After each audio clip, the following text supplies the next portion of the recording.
I rise today to speak on an issue that will affect millions of hard-working families, seniors, children, veterans, and any American who relies on essential services.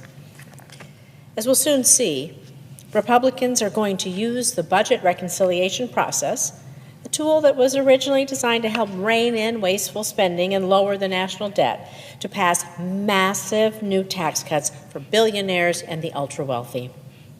And to pay for these tax breaks, they're proposing devastating cuts to vital programs that people in my state of Nevada rely on, including Medicaid, SNAP, supplemental programs for women, infant, and children. So let me say that again. Congressional Republicans are going to cut critical government programs like Medicaid and SNAP in order to give the wealthiest Americans even more tax cuts. You got that right.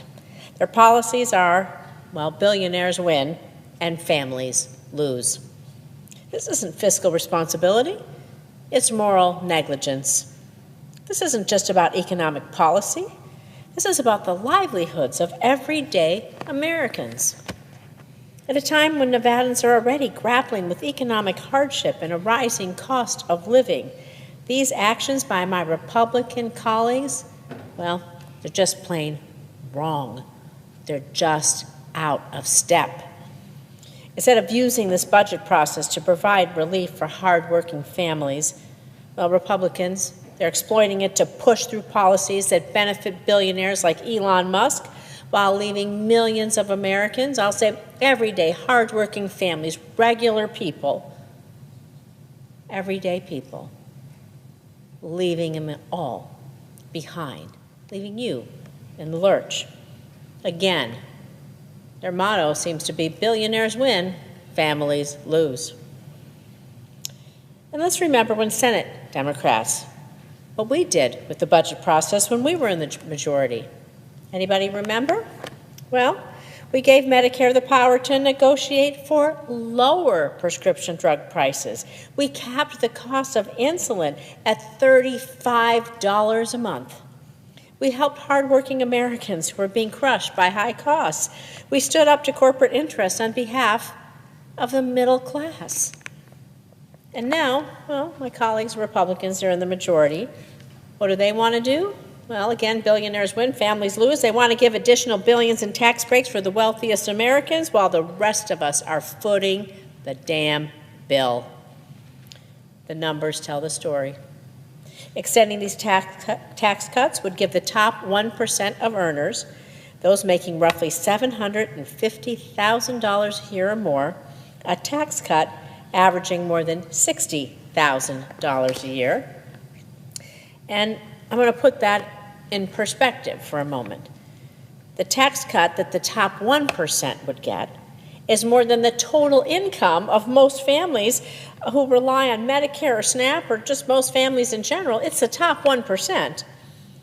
And the two programs Republicans are planning to cut, Medicare and SNAP, they're going to cut them in order to pay for tax cuts, trillions of dollars. Again, for who? Elon Musk and their billionaire buddies. So you heard that right. These expanded tax cuts will cost the federal government $4.2 trillion. So you might be asking yourself, wait, so how are Republicans, well, how are they going to pay for all this? Well, in order to help offset some of that cost, they're going to decrease funding for Medicaid, for SNAP, and other services that support people with disabilities and elderly individuals. Medicaid alone provides health coverage to almost 80 million Americans, including children, seniors, and people with disabilities, like I said. And these cuts, well, they would directly harm some of the most vulnerable people in our society, making it harder and harder for them to get the kind of life-saving care, or just any care that they may need. In my state of Nevada, more than 800,000 people rely on Medicaid for their health care. 800,000. And any reduction in its funding would leave these individuals, some of them our friends, our neighbors, they go to church with us. Any reduction in funding is going to leave these individuals without access to affordable health care or the ability to see a doctor. Similarly, SNAP is a lifeline for millions of families seeking to feed their children. Just feed their children. It feeds our seniors. It helps our working parents. And it's estimated that more than 40 million people rely on SNAP just to put food on the table. Nearly 1 in 6 people in Nevada benefited from SNAP last year, the majority of whom are children. You got that right. 1 in 6 people benefit from SNAP in Nevada. Majority of them are children. So we're talking about parents who rely on this program to make sure that their kids don't go to bed hungry or that they have breakfast before they go to school. They're feeding hungry kids. But Republicans are proposing cuts to SNAP that would affect millions of families, driving up food insecurity, placing an additional burden on those who can least afford it. And on top of these cuts, you have to consider the cuts that the Trump administration has already made. Actions that are hurting veteran services, health care, and good-paying jobs, rebuilding our infrastructure.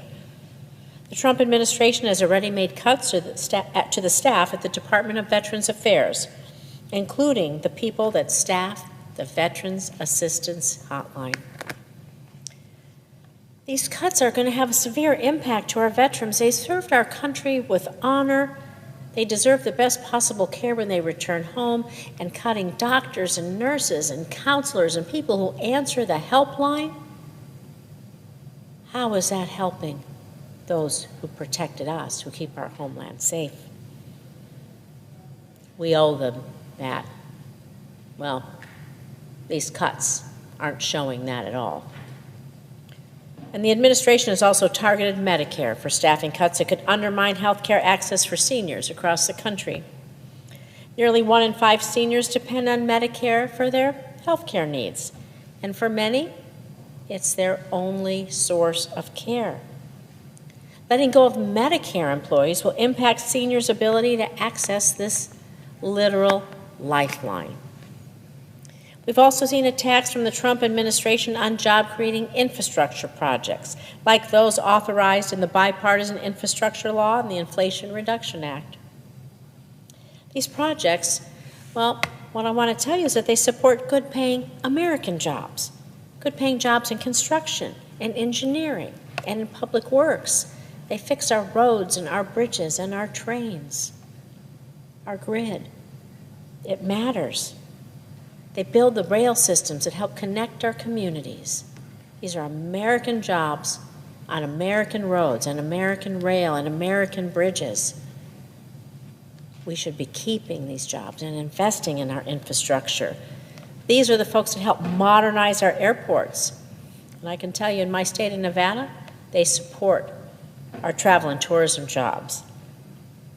Top industry for us. These jobs, in modernizing our airports and our infrastructure, they help everyone across this country, every American. American jobs in America for Americans. We should be investing in our infrastructure. And the cuts made by the Trump administration means that projects all over the country are in limbo. They're going to delay projects, they're going to cost jobs, and it's going to make it harder to rebuild our nation's infrastructure.